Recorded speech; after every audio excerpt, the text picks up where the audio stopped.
Hey everybody, I have a video here for you today, and today we're just going to talk about a lot of subjects, kind of a Q&A video where I'm going to go over some questions, and just talk about a bunch of different things, and just talk like a normal person today. But to start off with, I want to say this, and I have done this before, and I have mentioned this before. I have made about, 1,200 history videos now. And sometimes you screw up. Yesterday's video, the Cactus Hill site. Now, I watched a couple videos the day before. One was on Cactus Hill, and one was on Virginia's earliest inhabitants or something like that. And I downloaded one, and then I went to it and put that video into my Cactus Hill video. I use those clips. But actually, the day before, I spaced out. I actually downloaded two videos, and the clips I used weren't from the Cactus Hill site. They were from another site in Virginia, but they are both very old, so the information is still good. It's just I should not have included that. I should have used the other video clips, and shouldn't make videos in a haste. And if you do, sometimes you screw up, and when I do, I tell my subs about it. Because, well, it's not the last time that's going to happen, but it shouldn't happen, but it did. But I'll probably change the information or maybe the title of this video. I just wanted to mention that, but I thought that had some really good information in it, regardless of the screw up by the uploader. And here's the comments from the video yesterday on Cactus Hill from Brian Pierce, this was, who alerted me to this mistake. And simple mistake: don't do videos when you're tired and in a hurry and have other things on your mind. Now, my Ancient America series, I think we've learned a lot. We have learned that the riverways were the highways of ancient America, and the ancient U.S. wasn't just filled with people, it was filled with cities like this. This is Angel Mounds. And I don't know how many videos in my latest Ancient America series I've made. I don't know, maybe 3 or 4 dozen. And I still haven't talked about this place. And this will give you an idea of how many of these sites. And I want you people to still send me the messages. Some of you I've gotten back to, and I know there's some of you I have not returned messages. But really, uploading videos and just watching a few is all the time I have for YouTube. And I try to answer all my messages, but I do read them, and I know some of you have heard from me lately, but it's important to send me those messages, because I would say maybe close to 50% of my videos are by request or are from a message. And once again, you can get a hold of me at cfapp7865@yahoo.com if you want to send me any information, and I always appreciate it. But I have been corresponding with a few of you people. But the ancient United States, and really it was all over the place. There were cities like this, step pyramids. And was the southern and middle United States any different than northern Mexico or Mesoamerica? And it seems we had a couple different periods of building. But I have had some messages and comments about sites I did talk about 3 years ago. And here are some of those videos here: the Toltec Mounds, Poverty Point, Oak Island. And I'm going to have a video coming up, and I might as well throw an envelope into the suggestion box about Oak Island, because that was a story I looked into about 3 years ago, and I don't think there's any story left there, but I think there was originally. And I'm going to tell a story you have not heard before, coming up somewhere down the line. But I made one on the 7,000-year-old pond cemetery, and I know Matt at Ancient Architects made a video on that site maybe about 3 or 4 or 5 months ago, somewhere down the line. And I enjoy Matt's videos, and I know some of you sometimes look at comments and say, wow, he's pretty critical. You know, are they friends? That's kind of weird. He's leaving a mess. You know what? I'm going to use YouTube like I did even before I started making videos. If I have something to say or I disagree with something, if I'm in the mood, I'll leave a comment. Sometime the mood for critical comments comes before I have my first cup of coffee in the morning. But I'm going to use YouTube like I always do, and just because I leave a message critical of a video doesn't mean that I don't thoroughly enjoy somebody's videos, and Matt makes some of the best videos on YouTube, and someday I hope my channel is as good as his. Now there is rock art up in the Boundary Waters, and here it is, but they have the canoe, the depictions of the canoe up in this area. They have 7 slashes right here, and people kind of wonder what this is all about, but I think these boats up here aren't people just paddling the waters of northern Minnesota and southern Canada. I think this is an afterlife story put in this rock art, and I don't think it's any different than the Egyptian story. I just wanted to say that. And speaking of the Egyptians, these are called the Michigan tablets, and I'm going to do a video on this eventually, and I'm trying to wrap my head around the story behind these tablets that were found in a mound in Michigan. But once again, this is Angel Mounds in Indiana, and this is a very cool ancient site, and this is just one I haven't talked about, and there are still many. I would really like to do a video on about maybe at least 4 dozen more sites, and where am I going to find the time? I'm not sure, but eventually some of these will get covered, and I know a lot of you enjoy these. This is something that is brand new history for a lot of you, and I am just learning along with you people. Now, I'd just like to mention this, and this really meant a lot to me. There was a few of you out there since the events of last October 1st have been sending messages saying, hey, how you doing? How's the city doing? And those have always been appreciated. Sometimes I haven't even gotten back, and I kind of feel bad about that. But I know, I returned most of those messages, and some have slipped through the cracks. But for those of you who don't know, the events of last October 1st, well, let's just take it down to the strip, and I'll talk about it down there. This is the entrance to the Route 91 Festival, and man, this is not a walk I make often, but occasionally, just because, I don't know, I need to, or I'm compelled to, or something, just to remind me maybe. But some of you don't know, new subs, I was at the concert till about 8:30 that evening and left about an hour and a half before, just because a friend wanted to drive back to California. He didn't want to stick around, and I was going to stick around and film a few videos for the YouTube channel towards the end of that concert. The only reason why I left is because I only had 10% of my camera charge left, and that's really the only reason why I left. But they have taken down the stage and gotten rid of everything back here, and this is just a big empty lot now. But let me tell you, the feeling to me is just, there's a palpable feeling of sadness back here, and I don't know, I don't like coming back here, but sometimes I want to, and I just do.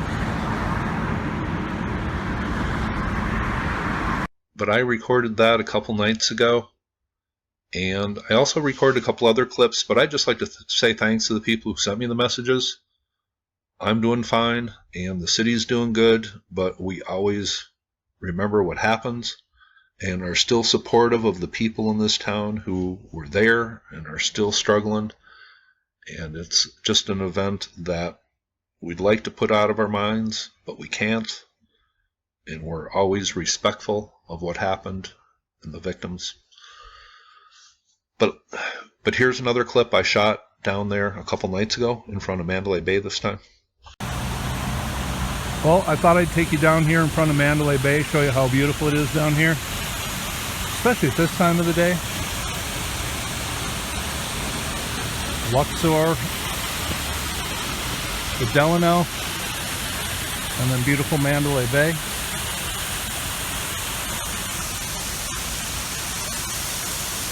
But this place has really bounced back from the events of last October, and that's only because the people visiting here have been so great.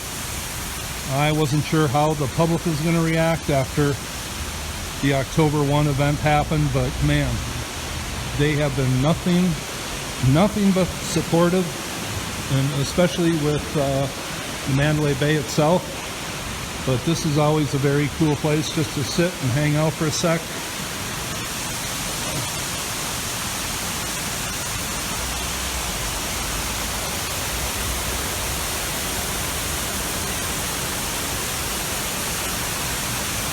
Very nice back here.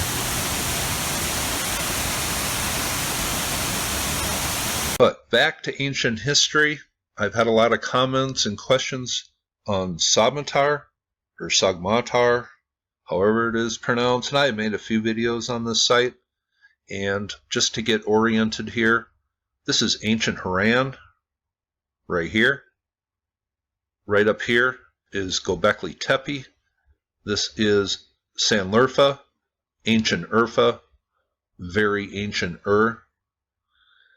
But the place that I want to talk about in a future video, just because I have looked into this more and nobody really has covered this site, and what I'm finding about this, oh, the crazy old coot just commented the last. But this site, it's becoming more intriguing the more I look into it. And this is the structure and just a tiny little village around this today. What else is out here? Tombs. A lot of tombs cut into these rock walls. You can see them right here. They are all over the place. There is a pretty famous cave here. But Andrew Collins has talked about this, and I have talked about it, and others have talked about it. It seems a little under 2,000 years ago, the Hermetic records were moved from most assumably the Giza Plateau to a place up in this region, and these people became the protectors of the Hermetic records. And this all kind of came out of Haran, but you wouldn't hide the most important records coming from Egypt, because remember the Greco-Romans had taken over and the history was kind of falling apart, and you can just tell by the hieroglyphs on things how the history was kind of falling apart and deteriorating in Egypt. And they moved the Hermetic records up to this area of the world. And the center of this religion, the Sabians is the most familiar term, was in ancient Haran. But if they did take records from Egypt, would they have hid it at Haran? No. They would have hid it out in the mountains in an inconspicuous spot. Well, the more I think about it, I think there could be some very important stuff at Sogmatar. And this place, they say, is sealed up by gigantic stones. And this is an ancient structure, and you can still see some of the blocks up on top. And the legend has it that this was originally something called the Temple of the Seven Planets. And I'm going to have more on that coming up in a future video.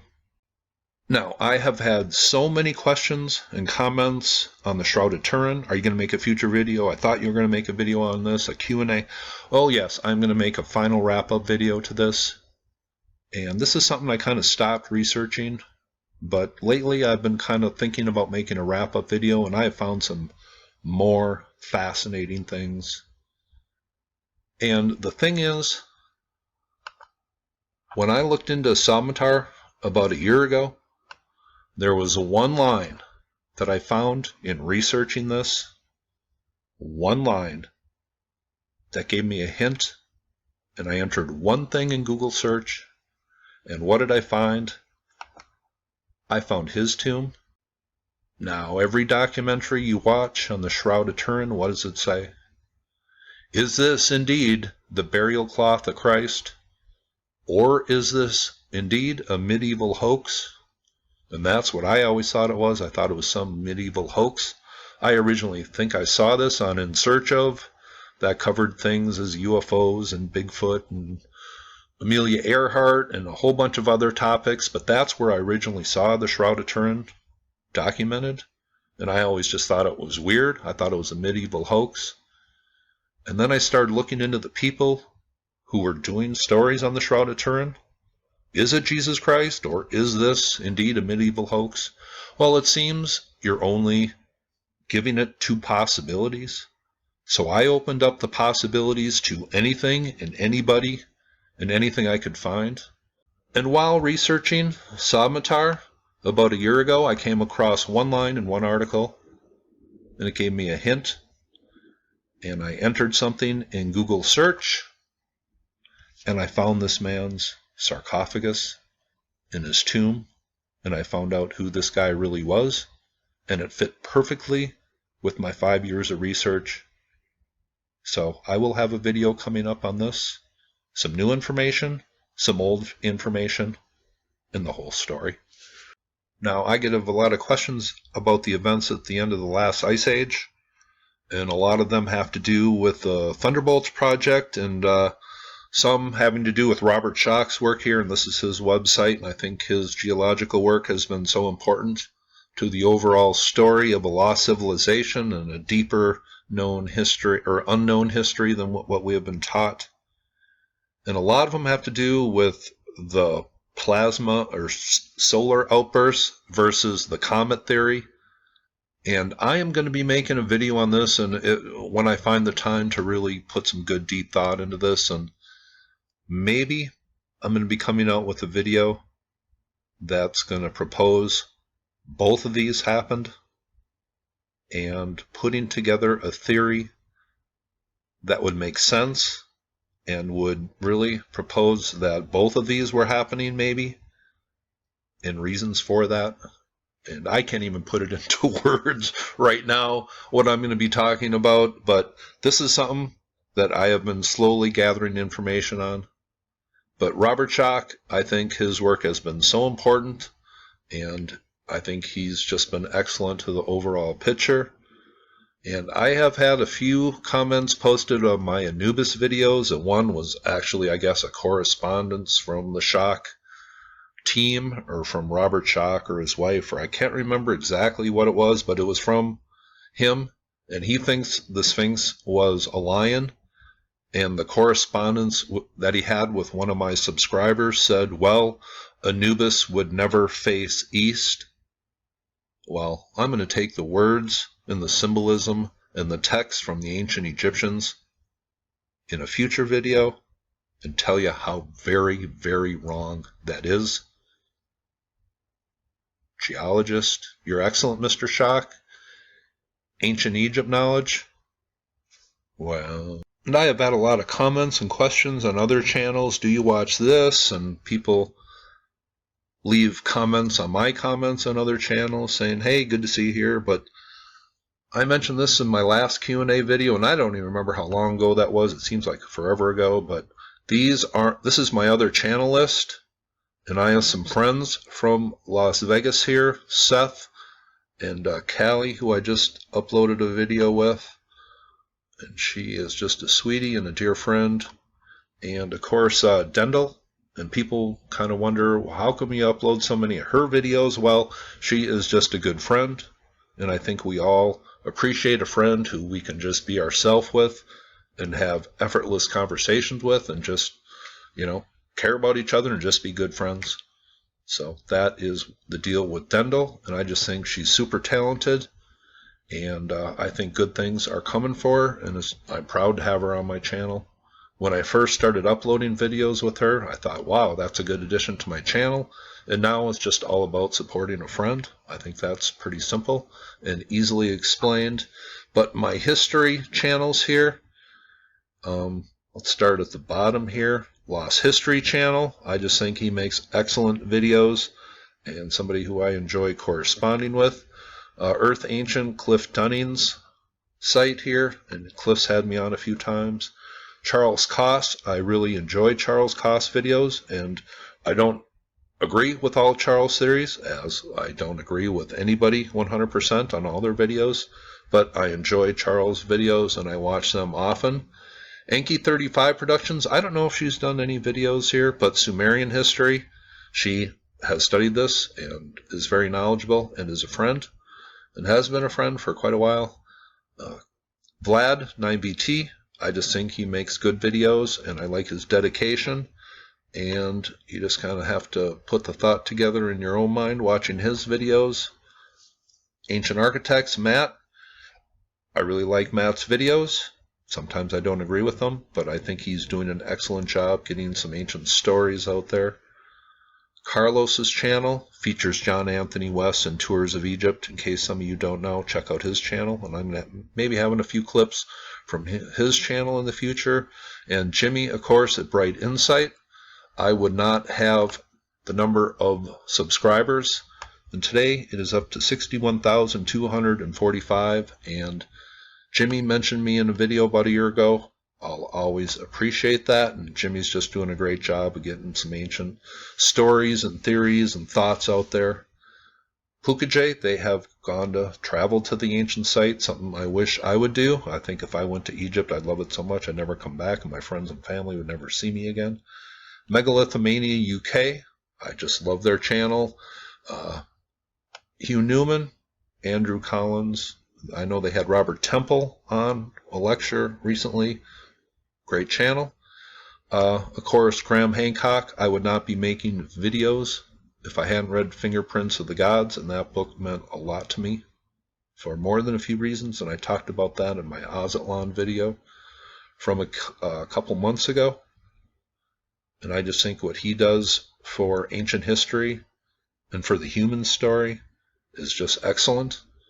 And the dedication he has put into all of his work is unprecedented, and I think some of his work will be featured in future history books, because it takes a long time for the thoughts and theories to change, but when so much evidence is backed up, well, some of those thoughts could prevail in textbooks down the line.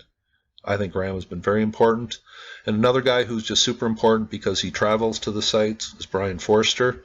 We would not have our knowledge of Peru and other places if Brian hadn't traveled there. And I woke up this morning, turned on YouTube, and I noticed he was doing a live chat, and I tuned in, and he said, well, this has been a good chat.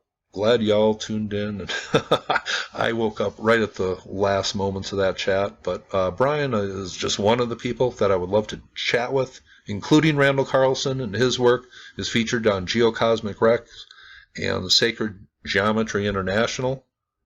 Now, why do I like Randall Carlson so much? Well, it was the first video I ever listened to featuring Randall, and let me just talk about it here on Google Earth. Now, this is Eden Prairie, Minnesota.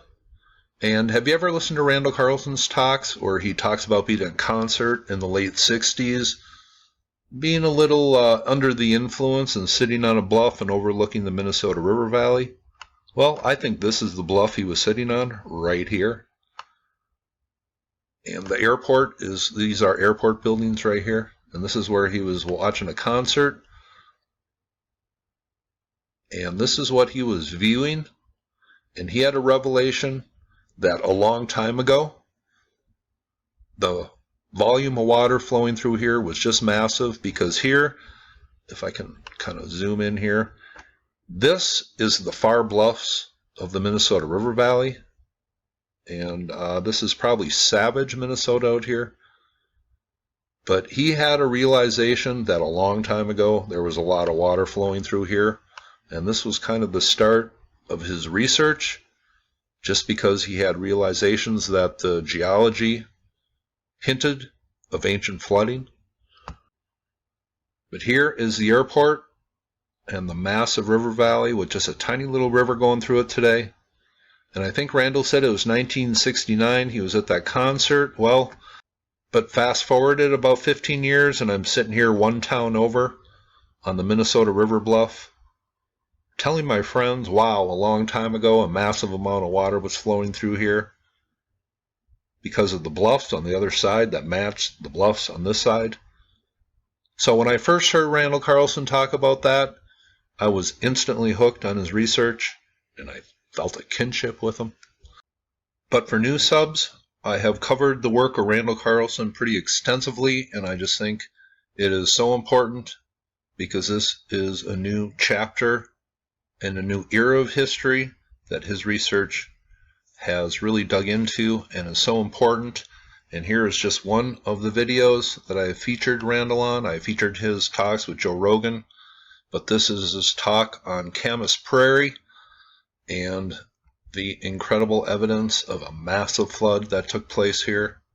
And I will leave some links below, but Randall Carlson, if you have not checked out his work, he is highly recommended. And in the future, as I said earlier, maybe one video where I take the work of Randall Carlson and Robert Schoch and tie it together with some ancient stories coming from the ancient United States, from wisdom keepers who held the knowledge tight and repeated stories to the T over history. Maybe one of those stories ties in with an event that featured a comet and the results of something that would have resembled the solar outburst. Now, Baalbek is a place I have had questions on, and I have made probably at least a half dozen, at least, videos on Baalbek, but none for a long time. And maybe I'll make a future one, and I'll look at some comments and questions, but I think Baalbek, I could put together a lost history video on Baalbek, because a lot of people, when they research the history of the Temple of Baalbek, they look up the name, the Temple of Baalbek, while this place was called different names through history. And really, the Romans were just one of a series of cultures that built at Baalbek. But I think there was an original foundation here. And this, of course, weighs about 1,000 tons, one of the largest blocks ever used for construction on the earth. Will I have more to say on Baalbek? Probably. Now here is a video I did, I don't know, maybe about 3 weeks ago or so. The Great Pyramid, new study in the Mind Machine, and I was just bringing about a possibility here. And the magnetite that is naturally produced in your brain, is this affected in the chambers of the Great Pyramid? Well, when I uploaded this, I thought, well, it's worth bringing up. But now that I've looked into it more, holy crap, I am going to be making a follow-up video to this. Now, if you have any information that might be relative to a future video on the magnetite naturally produced by your brain and how it might be affected by the Great Pyramid, please send me a message at my email, or else leave a link on that video I made 3 weeks ago or on this one. But I kind of need your help. Don't have a lot of time, but I want to make this a thorough study and a thorough follow-up because I have so much more information to share that is highly fascinating. Now, my Ancient America series, I'm almost up to, I think, 100 videos. And there is one site I want to make a video about, and this is coming from a state that I have not featured an ancient ruin in. And let me tell you, these are some of the strangest pictures and more fascinating pics I've ever seen. And I really tried to dig into this briefly, and I got a hold of somebody who's familiar with the site. And they say they have a non-disclosure agreement with somebody who's making a film documentary about this. So red flags, I mean, they were going off immediately when I heard that.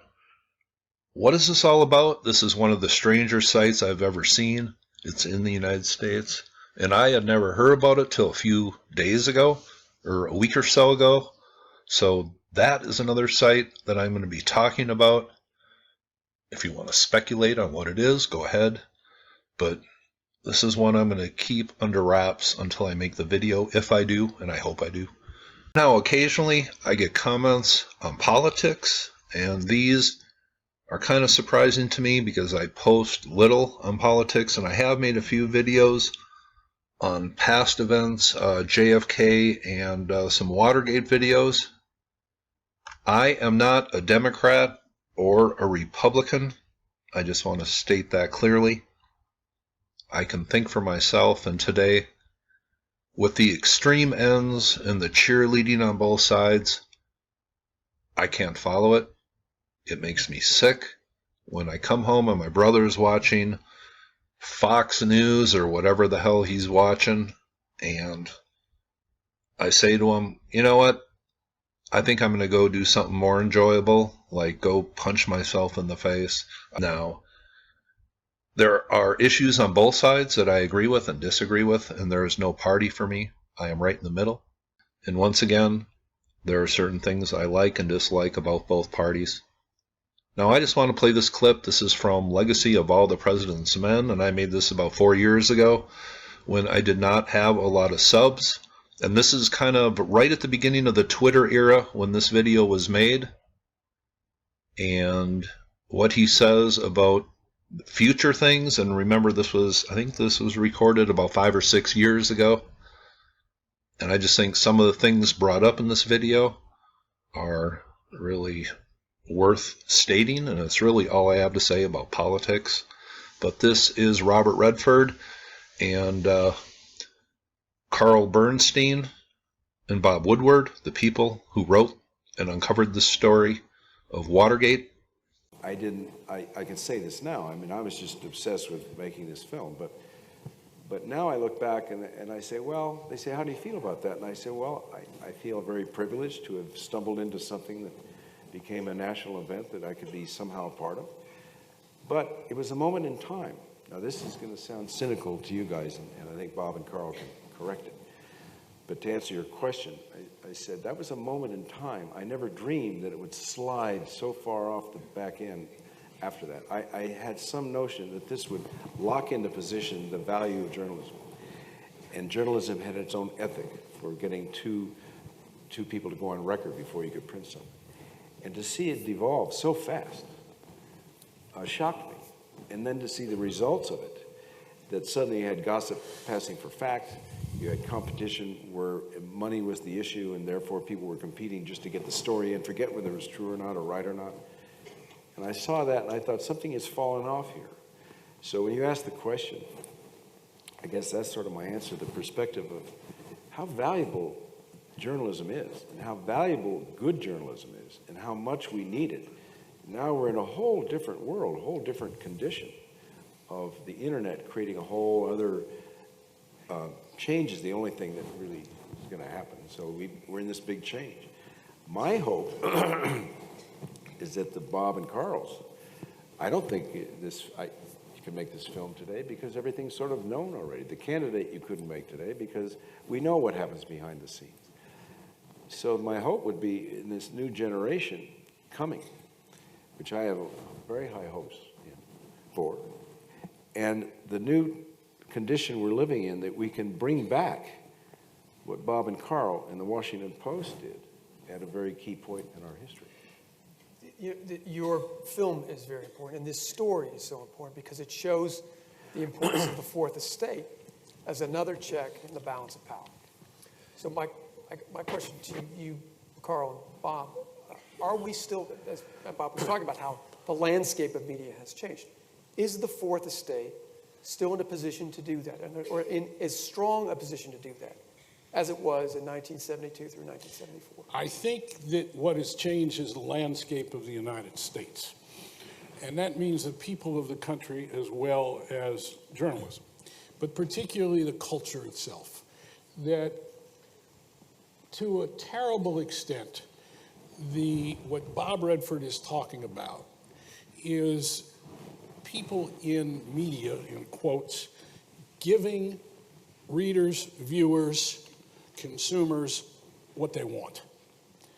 And what people want, more people want today, I think, in this culture, instead of real news, instead of the best obtainable version of the truth, instead of traditional standards of what's important and what's relevant and what's contextual and what's truthful. Too many people want, and we supply too much of information that is merely intended to confirm what people already believe, the ideologies and prejudices that they already bring to the national debate or to the local debate. So that truth, which really, what is reporting, good reporting really about? The best obtainable version of the truth is devalued in the culture itself. And you can't separate journalism from that because we're somewhat reflective of that culture. And at the same time, there are great reporters all over the place, in newspapers, even with the stripped condition of the print press today, in magazines, on the internet, in new institutions like ProPublica, which just won the Pulitzer Prize. The question in my mind is, if this story, Watergate, broke today, how would people receive it? And my tentative guess would be in a very different way, because what happened in Watergate was the American system worked. The press did its job, the Congress did its job, the judiciary did its job, the Republican Party did its job and insisted that a president of its own party had to leave office. Would that happen today? And from my questions and comments on things political, well, as I said, I'm not a Republican, I'm not a Democrat, but I just think that was a little interesting talk, and I will leave some links below. And when I watch the news today, MSNBC and Fox, it's like I'm living on two different worlds. Now, repeated questions I get are on the Giza Plateau. People say, well, if you don't think that these were built by individual pharaohs, what is the meaning of the 3 pyramids here? And that's a great question. And I stated this on a video a long time ago. There is an important verse or a couple verses in the Book of the Dead, Book of Coming Forth by Day. And that's what that book is all about, coming forth by day. This is a resurrection process that happens while you are still alive. It's an initiation process. Does it have something to do with the transformational process of the mind in the Great Pyramid? Well, that will be spoken of at a later date. But what about the small pyramid, the middle pyramid, and the Great Pyramid? Now, a pharaoh who would want to be immortalized for all time for his greatness would not build a tiny pyramid comparably to say he is only this great compared to the other pharaohs. So what I think the Giza Pyramid is all about is a story about a couple important passages coming from the Book of the Dead that states the importance of the child, the man, and the man becoming one with God or the universal spirit or the connection with the universe. That's what I think the Great Pyramids are all about. The child, the man, and then the internal chambers representing the man becoming one with God.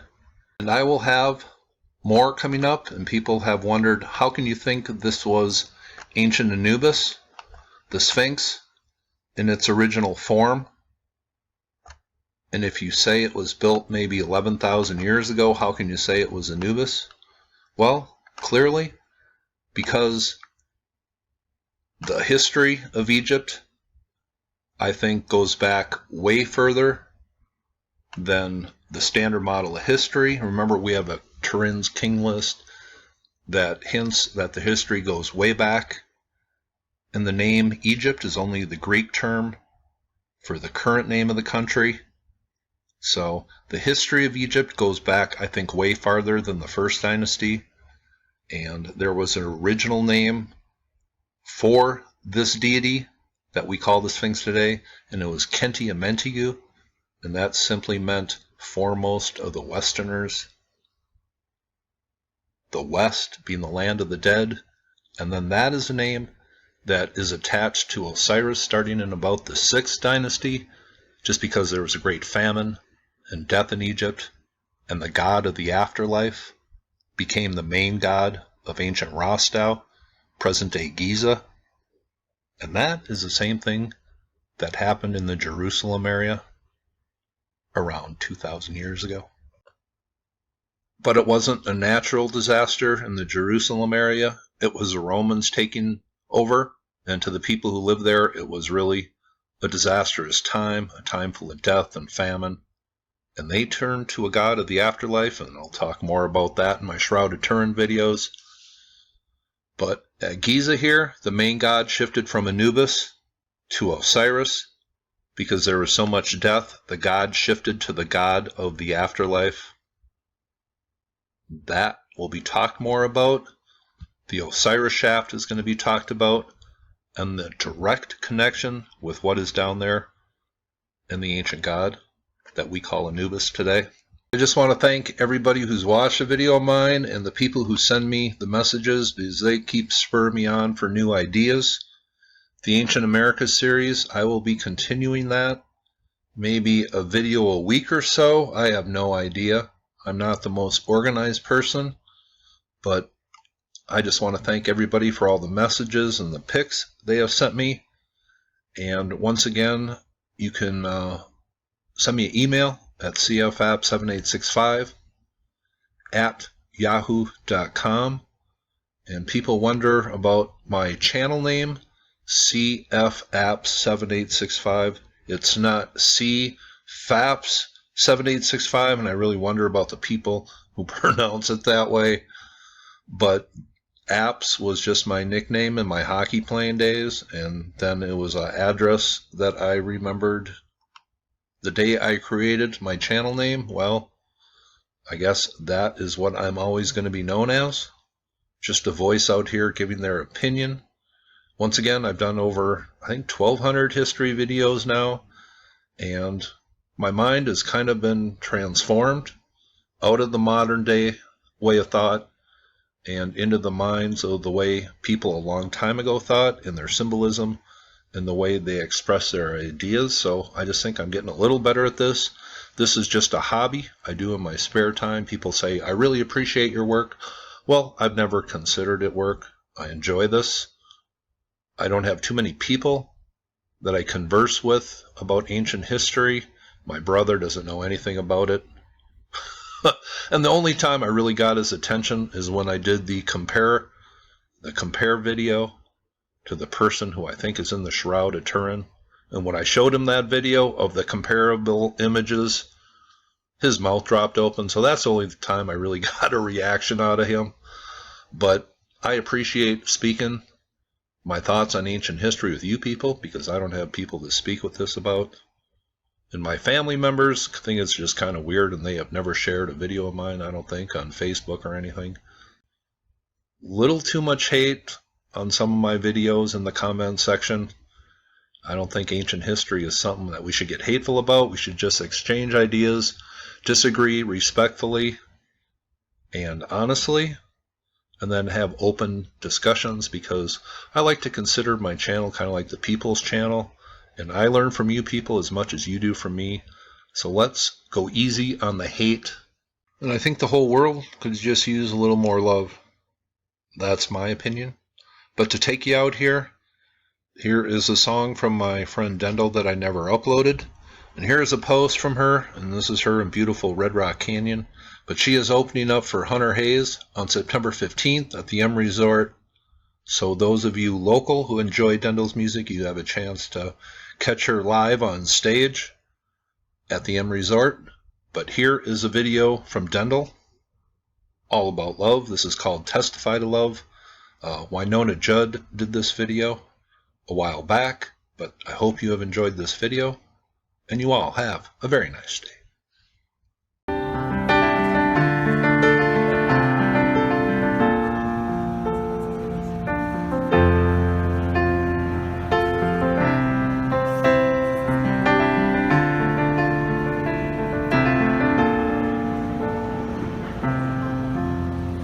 Colors of the rainbow are the voices of the wind.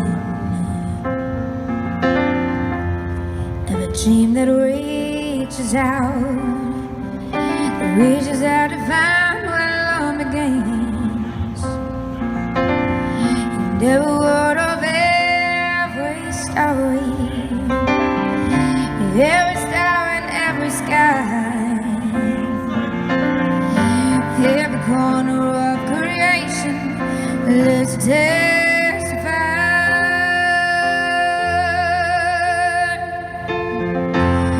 For as long as I shall live, I will testify to love. I'll be a witness in the silences when words are not enough. With every breath I take, we'll give thanks to God above. For as long as I shall live, I will testify to love.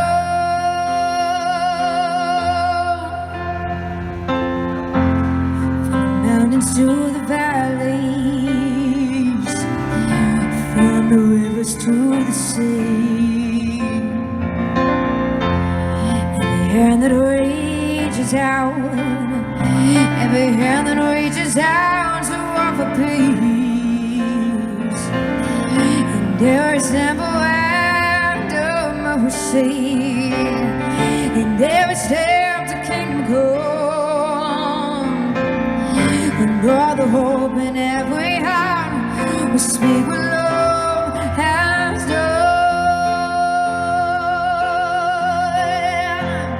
For as long as I shall live, I will testify to love. I'll be a witness in the silences when words are not enough. With every breath I take, I will give thanks to God above. For as long as I shall live, I will testify.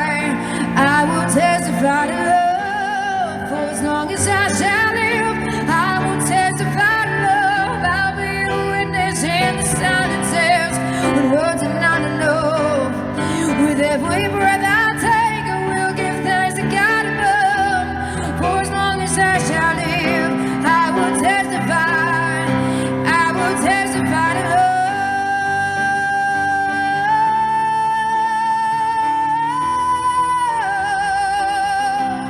Will testify to love.